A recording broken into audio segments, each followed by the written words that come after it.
দুর্নীতিবাজ মাফিয়া সিস্টেমের পতন ঘটানোর জন্য গণ আন্দোলন হয়েছিল, কিন্তু এখন সেই সিস্টেম রক্ষার জন্য নতুন দলের আবির্ভাব হয়েছে বললেন জাতীয় নাগরিক পার্টি এনসিপির আহ্বায়ক নাহিদ ইসলাম।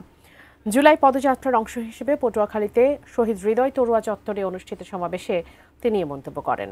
পটুয়াখালীতে 14তম দিনের পদযাত্রা করেছে জাতীয় নাগরিক পার্টি। দুপুরে সার্কিট হাউসের সামনে থেকে নিউ মার্কেট মোড় হয়ে আনুষ্ঠানিকভাবে পদযাত্রা শুরু হয়। পদযাত্রায় এনসিপির আহ্বায়ক নাহিদ ইসলাম ছাড়াও দক্ষিণাঞ্চলের মুখ্য সংগঠক হাসনাত আবদুল্লাহ, উত্তরাঞ্চলের মুখ্য সংগঠক সার্জিস আলম, সিনিয়র যুগ্ম সদস্য সচিব ডাক্তার তাসনিম জারা সহ দলটির কেন্দ্রীয় নেতারা অংশ নিচ্ছেন। স্থানীয় নেতা ও সমর্থকরা পদযাত্রায় যোগ দেন।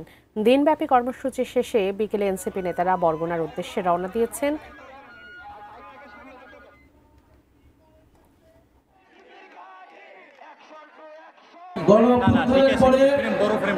আমরা বলেছিলাম যে মাফিয়া দুর্নীতিবাজ সিস্টেম, সেই সিস্টেমের বদল ঘটাতে হবে, কিন্তু আমরা দেখছি সেই সিস্টেমকে পাহারা দেওয়ার জন্য নতুন দলের আবির্ভাব ঘটেছে। সেই সিস্টেম, সেই চাঁদাবাজি, সেই দুর্নীতিকে আগে আরেকটা দল পাহারা দিত, এখন নতুন আরেকটি দল পাহারা দিচ্ছে। আমরা শুধু হাসিনার পতন নয়, সেই দুর্নীতি, সেই মাফিয়া সিস্টেমের পতন চেয়েছি।